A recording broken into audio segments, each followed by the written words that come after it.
तो आज हम एक्सप्लेन करने वाले हैं हाल ही में आई एक कमाल की मूवी हृदयपूर्वम को, जो कि आपको बेहद पसंद आएगी, इसलिए आप वीडियो को लाइक कर दीजिए। हम चलिए कहानी शुरू करते हैं। तो कहानी की शुरुआत में हम देखते हैं कि कुछ लोग हार्ट ट्रांसप्लांट के लिए पुणे से एक हार्ट लेकर केरला जाने लगते हैं। फिर केरला आने के बाद संदीप नाम के आदमी को वह हार्ट ट्रांसप्लांट कर दिया जाता है और हमें पता चलता है कि असल में पुणे में एक एक्सीडेंट की वजह से एक आर्मी ऑफिसर की मृत्यु हुई है और उन्हीं का हार्ट उस संदीप को ट्रांसप्लांट करा जा रहा है। फिर कुछ दिनों के बाद संदीप डिस्चार्ज होता है। तो संदीप के साथ साथ जेरी नाम के एक असिस्टेंट को डॉक्टर हमेशा संदीप के साथ रहने के लिए कहते हैं ताकि वो उसकी केयर कर सके और टाइम टाइम पर दवाइयाँ देता रहे। फिर घर वापस आने के बाद संदीप फटाफट से रेडी होकर दूसरे ही दिन अपने होटल पर जाने लगता है। हमें पता चलता है कि संदीप को इसके दादा से काफी सारी प्रॉपर्टी मिली थी। वहीं संदीप को एक हाईवे लैंड के लिए पैसे भी मिलने वाले थे। एक तरह से संदीप काफी अमीर आदमी है। साथ ही संदीप के होटल पर अक्सर 3 लोग फोकट में खाना खाकर जाते हैं और इनका बहाना होता है कि हम होने वाले डायरेक्टर्स हैं और वो संदीप से कहते भी हैं कि हम आपको प्रोड्यूसर बनाएंगे। तो संदीप भी उनकी बातों पर ज्यादा ध्यान नहीं देता। खैर, संदीप के पास इतनी सारी प्रॉपर्टी होने के बाद भी वो अभी तक सिंगल है, क्योंकि कुछ सालों पहले संदीप की शादी फिक्स हो गई थी। लेकिन शादी के एंड टाइम पर वो लड़की शादी के लिए मना करके वहाँ से भाग गई। उसके बाद संदीप ने कभी भी शादी की बात नहीं करी, बस वो अपने होटल बिजनेस में बिजी हो गया। साथ ही संदीप की फैमिली में हमें पता चलता है कि उसकी एक बड़ी बहन और उसके जीजा जी रहते हैं और उसकी भांजी अमेरिका में रहती है। यहाँ हम उसके जीजा को देखकर समझ पाते हैं कि संदीप के जीजा चाहते हैं कि संदीप की हाईवे वाली प्रॉपर्टी उन्हें मिल जाए, पर वो तो गवर्नमेंट ले रही है, इसलिए वो उससे दुखी हैं। फिर एक दिन संदीप के जीजा उसके पास आकर कहते हैं कि शायद गवर्नमेंट तुम्हारी और भी जमीन हड़पना चाहती है, तो संदीप तुम फटाफट से उस बाकी जमीन को अपनी दीदी के नाम कर दो। यहाँ मजे की बात ये थी कि संदीप जानता था कि उसके जीजा जी लालची हैं, तो वो कहता है कि मैं देख लूंगा, आप चिंता मत कीजिए। इसके बाद एक दिन पुणे से हरिता नाम की एक लड़की का संदीप पर कॉल आता है, जो कहती है कि मैं आपसे एक बार मिलना चाहती हूँ। और ये हरिता और कोई नहीं, उसी आदमी की बेटी होती है जिसका दिल संदीप में लगा है। तब यहाँ संदीप भी मान जाता है। फिर जब ये बात उन 3 डायरेक्टर्स को पता चलती है कि हरिता नाम की लड़की संदीप से मिलने आने वाली है, तो वो तीनों प्लान बनाते हैं कि संदीप भाई, हम उस मोमेंट को इस तरह कैप्चर करेंगे कि वो आप हमेशा याद रखोगे। तो संदीप भी कहता है कि ठीक है, जो तुम्हें सही लगे वही करो। फिर दूसरे दिन हरिता संदीप के पास आती है और उसके दिल पे हाथ रखकर धड़कनें महसूस करने लगती है। संदीप भी उन 3 डायरेक्टर्स के कहने पर हरिता के कंधे पर हाथ रखकर दिलासा देने लगता है और ये सारी चीजें वो लोग कैप्चर कर लेते हैं। फिर हमें पता चलता है कि असल में हरिता यहाँ पर इसलिए आई है कि अगले हफ्ते उसकी एंगेजमेंट है। हरिता जब भी अपनी लाइफ में कोई काम करती थी तो उसके पिताजी उसे हमेशा मोटिवेट करते थे, लेकिन अब तो हरिता के पिताजी इस दुनिया में नहीं है, तो वो संदीप से मिलने आ गई। फिर यहाँ हरिता संदीप से रिक्वेस्ट करने लगती है कि अगर आप मेरी शादी पर आकर मुझे आशीर्वाद दोगे तो मैं समझूंगी कि मेरे साथ मेरे पापा अभी भी मौजूद है। ये सुनने के बाद संदीप कहने लगता है कि मेरे हॉस्पिटल में होने की वजह से मेरे होटल का काफी सारा काम पेंडिंग पड़ा है, आप मुझे माफ कर दीजिए, मैं आपकी सगाई में नहीं आ पाऊंगा। तब हरिता और रिक्वेस्ट करती है, लेकिन संदीप नहीं मानता। ये देखकर हरिता गुस्से में कहने लगती है कि तुम मेरे पिताजी के दिल के लायक नहीं हो, अगर मेरे पिता का दिल तुम्हारे पास नहीं होता तो तुम कब के मर गए होते। ये सुनकर संदीप को बहुत बुरा लगता है। फिर रात होने के बाद संदीप हरिता की बातों को ही याद करके दुखी हो जाता है। तब यहाँ जेरी कहने लगता है कि आपने जो किया बहुत गलत किया, आपको तो उनके पास जाकर थैंक यू बोलना चाहिए। उल्टा जब वो लड़की आपको इनवाइट करने आई तो आपने जाने से ही मना कर दिया, और हरिता के पिताजी ने तो आपको अपना दिल दिया है, उसके बारे में तो सोच लेते। ये सुनकर तो संदीप को और भी बुरा लगता है और वो अगले ही दिन जेरी को लेकर पुणे पहुंच जाता है। यहाँ पर संदीप को देखकर हरिता बहुत खुश होती है। फिर वो संदीप से रिक्वेस्ट करके उसको शॉपिंग मॉल में ले जाती है, क्योंकि अगर हरिता के पिता जिंदा होते तो वो भी उसे ऐसे ही अपनी पसंद से तैयार करते। साथ ही हरिता कुछ कपड़े सेलेक्ट करके संदीप को देती है ताकि वो उसे सगाई में पहन सके। फिर उसी रात संदीप और जेरी हरिता की सगाई वाली जगह पर जाते हैं, जहाँ पर संदीप हरिता की माँ देविका को देखता है। फिर वो देविका के पास जाकर अपने बारे में बताने लगता है कि मैं केरला से हूँ, मेरा नाम संदीप है और मुझे आपके पति का दिल मिला है। तब देविका कहती है कि हाँ मुझे पता है, और इस तरह से इनके बीच में थोड़ी बहुत बातचीत होती है। फिर थोड़ी देर के बाद यहाँ के सारे लोग एंजॉय करने लगते हैं। तभी थोड़ी देर में हरिता स्टेज पर आकर कहती है कि मेरी सगाई नहीं होने वाली, जो भी गेस्ट आए हैं वो सब यहाँ खाना खाकर तभी घर जाएं। ये सुनने के बाद तो दूल्हा किरण भी कुछ कहता नहीं और चुपचाप खड़ा देखता रहता है। लेकिन किरण के दोस्त स्टेज के ऊपर आकर हरिता से झगड़ा करने लगते हैं कि तुम ऐसे कैसे ये सगाई तोड़ सकती हो। इस दौरान वो बदतमीजी भी करते हैं, जो देखकर संदीप किरण के उस फ्रेंड को रोकने की कोशिश करता है और यहाँ हाथापाई शुरू हो जाती है। तभी संदीप को कोई लात मारता है तो संदीप दूर जाकर गिरता है और फिर तुरंत उसे हॉस्पिटल ले जाया जाता है। यहाँ डॉक्टर संदीप की बॉडी की जांच करके बताते हैं कि रीढ़ की हड्डी में थोड़ा सा फ्रैक्चर आया है, इसलिए 10 दिनों तक आपको बेड रेस्ट करना पड़ेगा। ये सुनकर संदीप हैरान हो जाता है, पर बेचारा करता ही क्या। तो वो अब अपने फोन से ही अपने होटल पर नजर रखने का ख्याल सोचता है। के बारे में सोचता है ताकि उसके पीठ पीछे होटल चलने में कोई दिक्कत न हो। फिर संदीप हरिता से कहता है कि मैं 10 दिन तक किसी होटल में स्टे कर लूंगा, लेकिन हरिता कहती है कि मेरे पापा का दिल आपके पास है और मैंने आपको यहाँ पर बुलाया है, साथ ही मेरी वजह से आपको ये तकलीफ हुई है, इसलिए आपको मेरे साथ ही रहना होगा। फिर हरिता संदीप और जैरी को अपने साथ घर पर ले जाने लगती है। ये देखकर देविका भी कुछ नहीं कहती। अब थोड़ा समय ऐसे ही बीतता है और एक दिन हरिता का एंट्रेंस एग्जाम होने की वजह से हरिता अपने साथ संदीप को भी ले जाती है और एग्जाम हॉल पर जाने से पहले वो संदीप से कहती है कि आप मुझे आशीर्वाद दीजिए, अगर मेरे पापा होते तो वो ऐसा ही करते। फिर एग्जाम खत्म होने के बाद संदीप हरिता से पूछता है कि तुमने सगाई कैंसिल क्यों कर दी। तब हरिता बताती है कि किरण और हरिता कॉलेज टाइम से ही एक दूसरे से प्यार करते थे, सब कुछ काफी अच्छा चल रहा था और शादी की डेट भी फिक्स हो गई थी। फिर एक दिन हरिता को पता चला कि किरण ने हरिता के मोबाइल में एक स्पाई ऐप इंस्टॉल किया है और सारी चीजें जानने लगा है कि हरिता किससे बात करती है, कब बात करती है। आगे हरिता कहती है कि शादी होने से पहले किरण मुझ पर इतना शक कर रहा है, तो सोचो शादी होने के बाद वो पता नहीं क्या करेगा,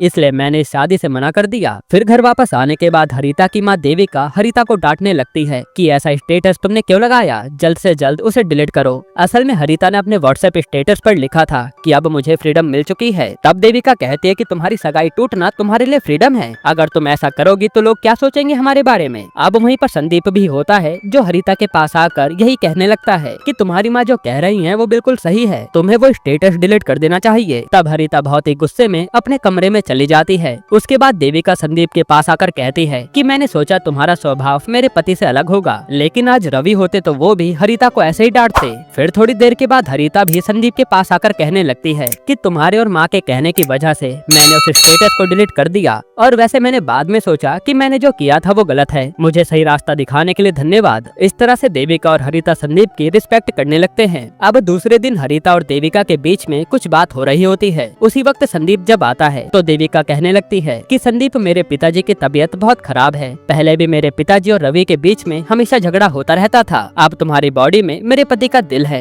अगर तुम मेरे पिताजी के पास जाकर बस ये कह दो कि मैंने आपको माफ कर दिया तो वह सुख शांति के साथ दुनिया छोड़ जाएंगे। ये सुनने के बाद हरिता संदीप से कहने लगती है कि इसकी कोई जरूरत नहीं है, तुम वहाँ पर मत जाओ। लेकिन संदीप कहता है कि अरे इसमें कोई बुरी बात थोड़ी है, मैं उनके पास जाकर बात करूंगा, अगर वो मुझे माफ कर देंगे तो मैं भी उन्हें माफ कर दूंगा। ये सुनने के बाद देविका बहुत खुश होती है। फिर अगले ही पल ये सारे लोग देविका के पिताजी के घर जाते हैं। यहाँ देविका के पिताजी की तबीयत बहुत ही ज्यादा खराब थी। तब संदीप देविका के भाई से नाराज होने की वजह पूछने लगता है और हमें पता चलता है कि असल में कुछ सालों पहले जब रवि सर्विस में था उस वक्त रवि ने देविका के पिताजी की कुछ बात नहीं मानी। वहीं एक कारण ये भी था कि रवि नीची जाति का आदमी था और इसलिए देविका के पिताजी उसे हमेशा खरी खोटी सुनाते थे। अब ये सारी चीजें जानने के बाद संदीप को और भी ज्यादा गुस्सा आता है और वो उनसे कहने लगता है कि अगर मेरी जगह रवि भी होता तो वो तुम्हें कभी माफ नहीं करता। ये कहकर वो वहाँ से चला जाता है। तब ये देखकर हरिता फटाफट से संदीप के पास आकर बहुत खुश होते हुए कहती है कि तुमने जो किया वो बिल्कुल ठीक किया, मेरे पिताजी होते तो वो भी ऐसा ही करते। और ये कहकर हरिता खुशी से संदीप के गले लग जाती है। तब हरिता की ये हरकतें देखकर संदीप को कुछ अजीब सा लगने लगता है और वह संदीप को ज्योतिषी की बातें याद भी आती हैं कि तुम्हारी सोलमेट एक दिन खुद तुम्हारे पास चलकर आएगी और उस समय मंदिर में घंटियां बजेंगी। ये देखकर तो संदीप बहुत खुश होने लगता है, कितने सालों बाद फाइनली मेरी सोलमेट मुझे मिल गई और वो हरिता है। खैर उसी रात संदीप ये देखता है कि देविका थोड़ी उदास है कि संदीप ने उसके पिताजी को माफ नहीं किया। तो संदीप देविका के पास आकर माफी मांगने लगता है कि सॉरी, आपने जैसा कहा था मैं वो नहीं कर पाया। तब देविका फटाक से संदीप के हाथ जोड़कर कहने लगती है कितने सालों से रवि ने कभी भी मुझसे ऐसे माफी नहीं मांगी और तुम मुझे पहली बार सॉरी बोल रहे हो, ऐसा मत करो। इस तरह से वो और भी इमोशनल होकर संदीप के हाथों को किस करके वहाँ से चली जाती है। तब यहाँ संदीप की बॉडी में दोबारा से वाइब्रेशन होता है और मंदिर की घंटियां बजने लगती है। यहाँ संदीप की अंतरात्मा खुश होकर संदीप से कहती है कि दो दो लड्डू चाहिए, अब तुम ही डिसाइड कर लो, माँ चाहिए या फिर बेटी। ये सोचकर तो संदीप कंफ्यूज हो जाता है। खैर अब अगले दिन संदीप यहाँ से जाने के लिए डॉक्टर के पास आता है तो डॉक्टर संदीप का चेकअप करके कहते हैं कि तुमको थोड़ा और रेस्ट करना चाहिए, अभी तुम अपने शहर जाने लायक नहीं हो। ये सुनकर न चाहते हुए भी संदीप को वहीं रहना पड़ता है। फिर थोड़े समय के बाद हरिता का वो मंगेतर किरण हरिता के पास आकर कहता है कि तुमने हमारी सगाई फालतू में तोड़ दी, तुम्हें पता है मैं तुमसे कितना प्यार करता हूँ। पर हरिता को कोई फर्क नहीं पड़ता क्योंकि वो तो अभी भी किरण से गुस्सा थी। फिर हम देखते हैं कि आज हरिता का शूटिंग कंपटीशन होता है तो हरिता उसमें पार्टिसिपेट करती है, लेकिन वो ठीक से कंसंट्रेट नहीं कर पाती, जिस वजह से वो इस कंपटीशन में हार जाती है। और हमें पता चलता है कि असल में हरिता के पिता रवि की ये इच्छा थी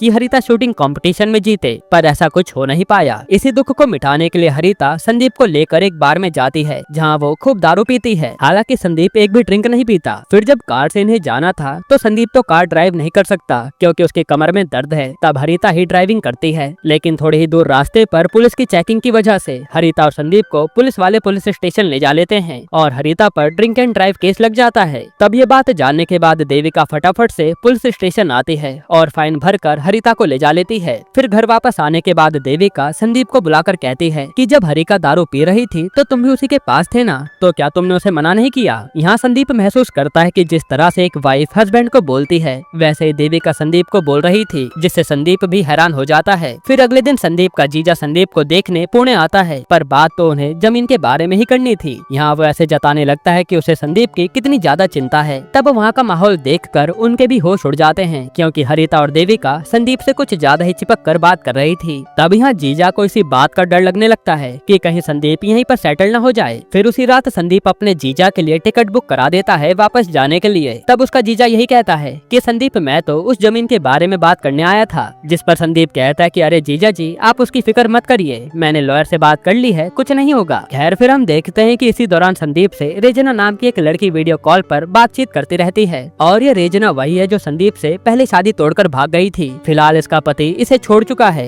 और इसकी एक छोटी सी बच्ची है, इसलिए वो अब संदीप पर डोरे डाल रही है, लेकिन अब संदीप उसमें जरा सा भी इंटरेस्टेड नहीं है। तभी हरिता वीडियो कॉल में आकर उस रेजना से कहती है कि अब संदीप सिंगल नहीं है, मैं इसके साथ हूँ। ये सुनकर तो रेजना गुस्से में फोन काट देती है। वहीं संदीप के दिल में एक और लड्डू फूट जाता है कि अब तो हरिता ने भी सामने से बोल दिया। हालांकि हम समझ पाते हैं कि हरिता के मन में अभी भी कुछ नहीं है, उसने तो बस रेजना से पीछा छुड़वाने के लिए ये सब किया था। उसके बाद संदीप दोबारा डॉक्टर के पास जाता है चेकअप करवाने के लिए। तो डॉक्टर संदीप का चेकअप करके कहते हैं कि तुम अब बिल्कुल ठीक हो, लेकिन संदीप थोड़ा बहाना बनाने लगता है कि डॉक्टर साहब अभी भी मेरी कमर में दर्द है, मैं ढंग से बैठ नहीं सकता। इस पर डॉक्टर कहने लगते हैं कि अरे तुमने कुछ ज्यादा ही रेस्ट कर लिया है ना, इसलिए तुमको ऐसा लग रहा है। और यहाँ संदीप की हरकतें देखकर देविका समझ जाती है कि संदीप का यहाँ से जाने का मन नहीं कर रहा, हालांकि वो कुछ कहती नहीं। फिर अगले दिन देविका संदीप को बुलाकर कहने लगती है कि संदीप मुझे पता है कि तुम मुझे लाइक करते हो और मैं भी तुमसे बहुत ही क्लोज हो चुकी हूँ। अगर तुम मुझे नहीं बताओगे तो तुम्हें क्या लगता है मुझे पता नहीं चलेगा? हम दोनों कोई छोटे बच्चे नहीं है। आगे देविका कहती है लेकिन हमारा कुछ हो नहीं सकता। ये सुनकर संदीप बेचारा यही सोचने लगता है कि मैं तो अपने शहर में छोटा मोटा बिजनेस कर रहा था, तुम लोग मुझे यहाँ लेकर आए और अब मुझे बीच में फंसा कर अपने अपने रास्ते निकल लिए। खैर फिर जब हरिता संदीप के साथ घूम रही होती है तो उसे पता चलता है कि संदीप फ्लैट में जाने से बहुत डरता है, तो हरिता उसे मोटिवेट करती है। फिर वो उसका डर मिटाने के लिए एक डॉक्टर के पास लेकर आती है।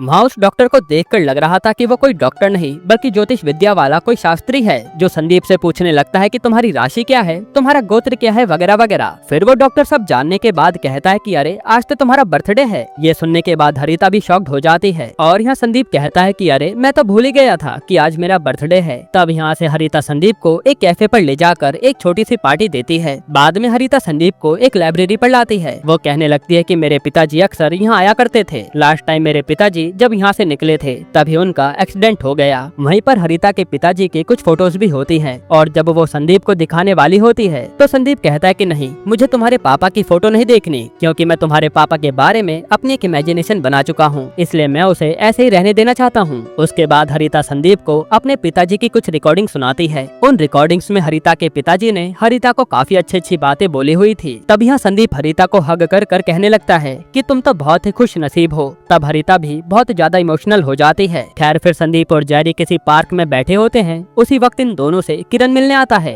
वो संदीप से रिक्वेस्ट करता है कि हरिता ने मेरा नंबर ब्लॉक किया है और मुझे हरिता से कुछ जरूरी बात करनी है, अगर आप उसे यहाँ लेकर आओगे तो काफी अच्छा होगा। तब संदीप हरिता को मनाकर उसे वहाँ लेकर आता है और यहाँ हमें पता चलता है कि हरिता और किरण ने सगाई से पहले एक बिजनेस शुरू किया था, तो इन दोनों की सगाई टूटने के बाद ये बिजनेस भी वैसा ही रह गया। यहाँ किरण हरिता को अपने पास बुलाकर यही कहता है कि तुम इस बिजनेस से बाहर नहीं जा सकती, और वो बताता है कि उसने हरिता के मोबाइल में स्पाई एप्लीकेशन इसलिए इंस्टॉल करवाया था ताकि उसे हरिता के बारे में सब पता चल पाए कि वो किस किस से बिजनेस डील कर रही है। तब हरिता किरण से कहने लगती है कि ये मेरी मर्जी है, मैं जब चाहूँ तब बिजनेस से निकल जाऊँ, तुम होते कौन हो मुझे ये सब कहने वाले। ये सुनकर किरण और उसके दोस्त हरिता से जबरदस्ती करने लगते हैं। तभी संदीप बीच में घुसकर कहता है कि उस दिन तो मैं कुछ कर नहीं पाया, लेकिन आज मैं तुम्हें छोड़ूंगा नहीं। इस तरह से वो किरण और उसके दोस्तों को बहुत मारता है और वो लोग यहाँ से भाग जाते हैं। खैर फिर उसी रात हरिता के फैमिली मेंबर्स अपनी कॉलोनी में एक छोटा सा प्रोग्राम रखते हैं संदीप के लिए, क्योंकि संदीप के जाने का समय हो गया था और यहाँ रवि के बारे में वो काफी अच्छी बातें कहते हैं। उसी तरह से संदीप को भी आज काफी अच्छे तरीके से सम्मानित किया जाता है,